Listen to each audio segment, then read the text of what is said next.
A grinning skull and crossbones wearing a straw hat. It's the iconic flag from the long-running manga One Piece. This anime pirate flag is being flown at protests around the world, and believe it or not, it's very fitting. Their president, Prabowo Subianto, has asked people to fly the national flag. Instead, people are hoisting black flags, the black pirate flags with skulls from One Piece.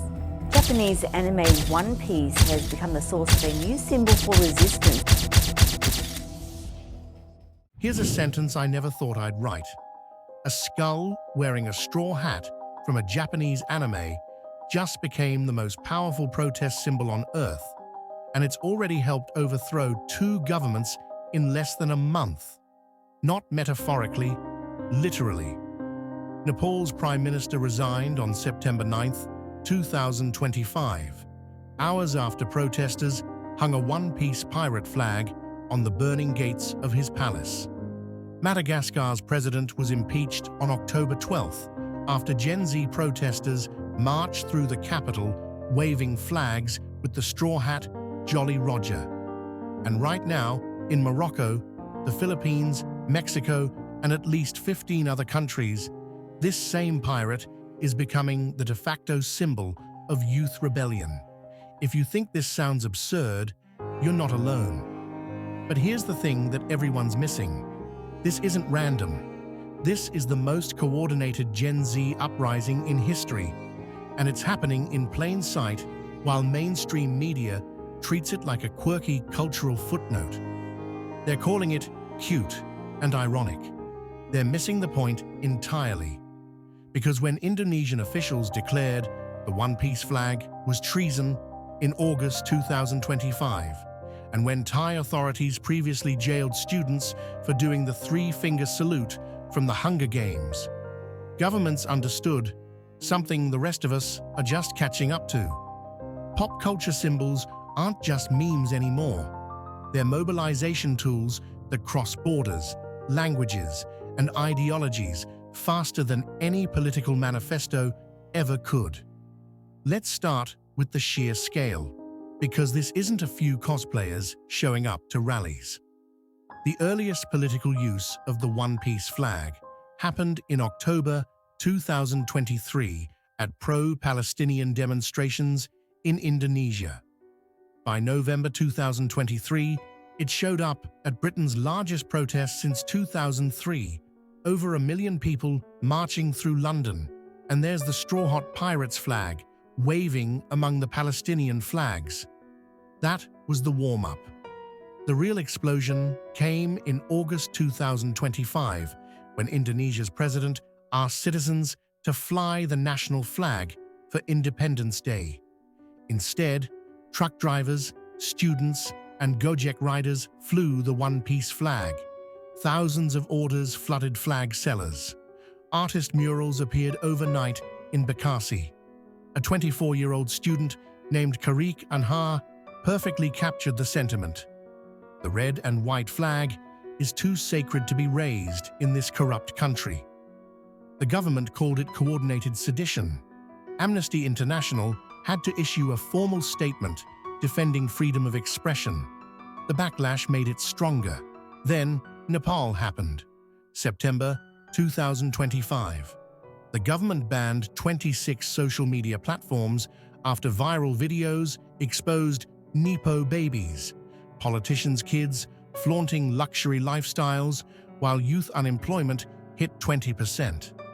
Tens of thousands gathered at Maitigar Mandala on September 8th. The next day, Singha Durbar, Nepal's central administrative complex, was in flames. The image went viral instantly, the One Piece flag hanging from golden gates as smoke billowed behind it. Slogans read, "Your luxury, our misery," and Gen Z won't be silent. The violence was brutal. 76 people killed, including a 12-year-old child. Over 2,100 injured. Politicians' homes torched. And by evening, the Prime Minister resigned. Bikyat Khatri, one of the organizers, explained the choice simply. The flag symbolizes aggression and determination to push anything that comes in its way. Plot twist, this isn't just Asia. Madagascar created their own version, replacing the straw hat with a traditional satroka bucket hat in national pink and green colors.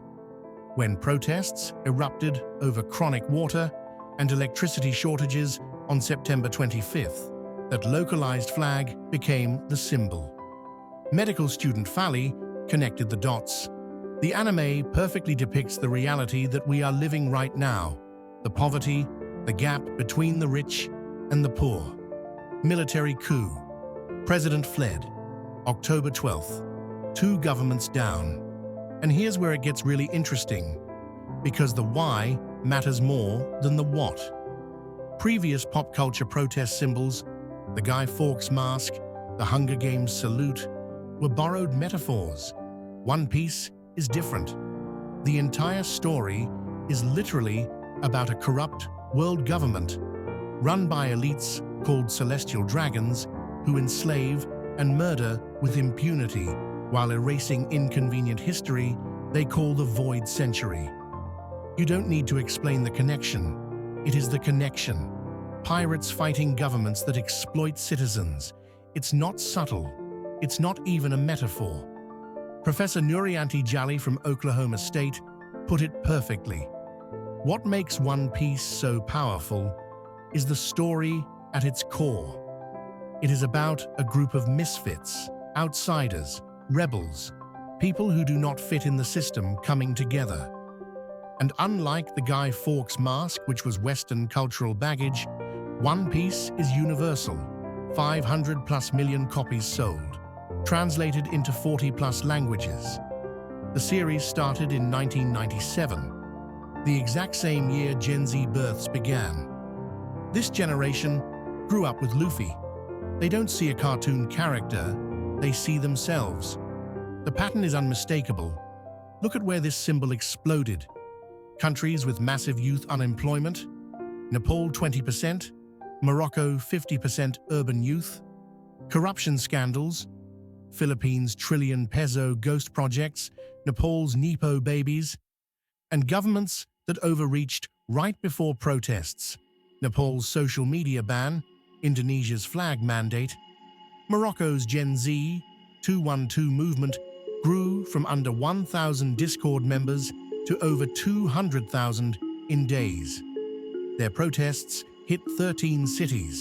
The government arrested 400+ people, killed 3.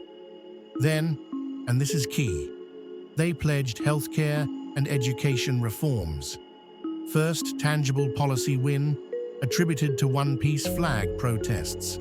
Mexico's former president Vicente Fox wore a One Piece t-shirt to demonstrations against drug violence. France's Blocons 2 protesters carried it after their government fell. Peru's anti-corruption rallies featured someone dressed as Monkey D. Luffy. Even in Nebraska, protesters at anti-Trump rallies wore straw hats. A volunteer medic explained, "It's a story about freedom and the journey to obtain it." Before some commentators dismiss this as internet culture run amok, understand what you're watching. This is how 21st century revolutions actually organize, not through traditional political parties or even ideologies, through shared narrative frameworks that transcend borders. Discord servers replacing union halls, anime symbolism replacing national flags. One Piece works like open source code. Morocco adds their green star, Madagascar swaps in their traditional hat, but the message stays instantly legible everywhere. We're the misfits, your system is corrupt, and we're here to win. Governments get it, even if analysts don't. Indonesian officials called it treason. Moroccan police arrested hundreds. Thai authorities previously jailed Hunger Games salute protesters. They understand that when you can't control the symbol, when it's not Indonesian, not Moroccan, not yours, you can't contain the movement. As USC Professor Henry Jenkins observed, because it's not Indonesian, it's not under the government's control, and that's part of what makes it liberatory. So what happens next? 20 countries and counting have seen this flag at protests. 2 governments have fallen. Morocco extracted policy concessions. The March 2026 Nepal elections will test whether revolutionary energy translates to institutional change. But here's what I keep coming back to. A 23-year-old Nepali protester said, "The Straw Hat Pirates symbolize freedom, liberty, the spirit that you have to oppose unjust authority." For a generation that spent decades watching this anime, the leap from fiction to reality requires zero explanation. Your government could be next. Not because of some grand conspiracy, but because this generation speaks a political language the old guard doesn't understand. They communicate across borders through anime instead of newspapers, organize on Discord instead of Facebook, and rally behind pirates instead of politicians. And the wildest part, it's working. Tell me in the comments, have you seen the One Piece flag at protests near you? Because something tells me this story's just getting started.